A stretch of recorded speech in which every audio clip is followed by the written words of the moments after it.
Hi, it's Doug. A few weekends ago, I was at a park in the city with some friends of mine, and we had some food with us. And like you might expect in a city park, there were a lot of these pigeons. When we got there, my friend was like, "Ugh, I hate pigeons." Now, I don't know how you feel about pigeons, but we all know pigeons are the most common bird you find in a city. My friend was getting a little annoyed that day because every time he'd turn away from his food to talk to me, these pigeons would come up and try to grab at it. My friend had to keep shooing them off over and over. But it didn't matter. The pigeons kept coming back. So finally, at one point, he yelled, "Get away!" And every single pigeon took off. My friend was like, "Ha, finally!" But I realized something. I said, "I don't think it was actually you who scared those pigeons off." "Look up," I said. And sure enough, we both looked up, and there was this: a red-tailed hawk circling overhead. "Whoa, is that a hawk?" my friend said. "I didn't know those lived in cities." "How'd you know to look for that?" There were a couple clues. First of all, if you've ever spent time in a city, then you know it's actually pretty hard to scare away pigeons. They're not afraid to come right up to people, probably because they've learned we have delicious, tasty treats.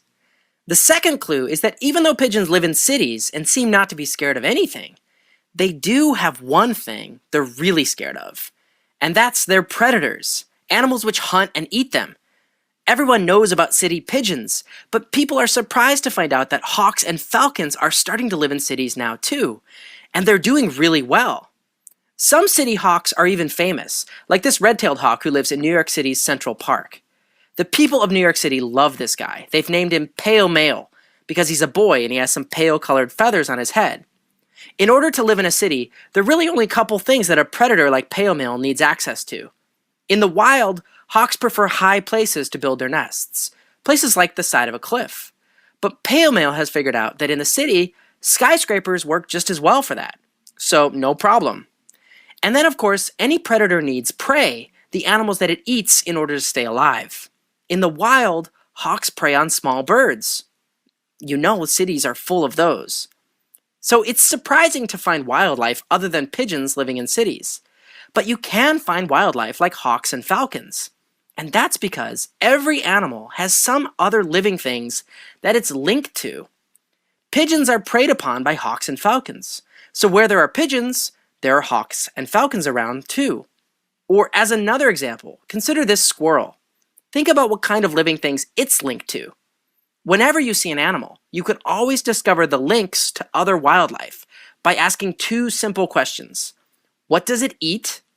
And what is it eaten by? I call these the food chain questions. So think about the squirrel. If you saw this squirrel in your neighborhood, which living things should you also be able to find near you just by asking the two food chain questions?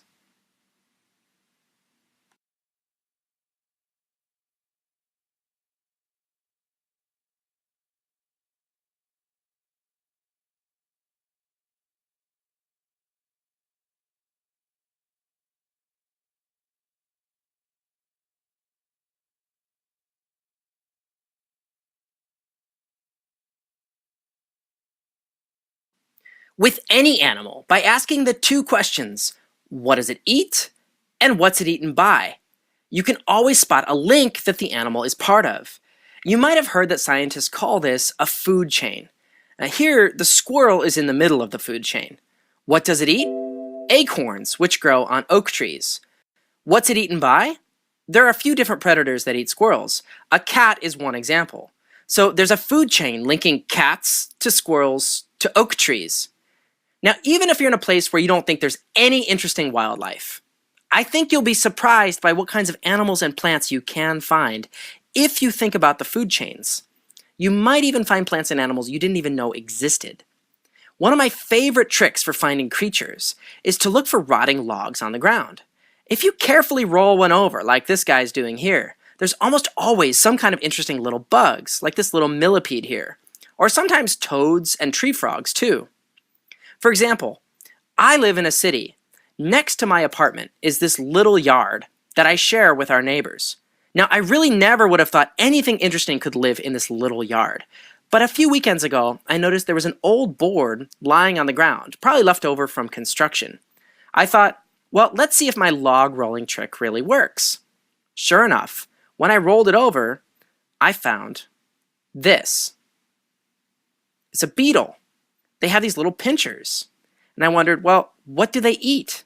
When I went online and looked up what they ate, I read that they like to find and eat the caterpillars of moths. When I saw that, I was like, wait a second. There's a link I didn't even realize.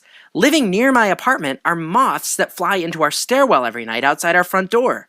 When I get up in the morning and I walk down the stairs, I always wind up seeing those interesting moths on the walls. So I suddenly realized all those moths I'd seen living in our stairwell had hatched from caterpillars that didn't get eaten by the beetles in the side yard. I thought, okay, so that's what the beetles eat. But then I asked myself the other food chain question. What are the beetles eaten by? As I kept looking under that wooden board, I saw something else too. It tried to hide from me. It scurried and buried itself in the mud. I was like, wait, what is that, a snake? But it had legs. I couldn't tell what it was at first, but as I carefully picked it up, I realized it was this. Do you know what this is? It looks a bit like a lizard, but it's not a lizard. It's called a salamander. Salamanders are amphibians. They're like frogs with long tails. They even start out in life as little tadpoles. I was so excited to find this. I couldn't believe I could find a salamander living in the city right outside my window all this time. When I looked them up on the internet, guess what? I found out they eat beetles. So there was an entire food chain happening right there in my little yard in the city.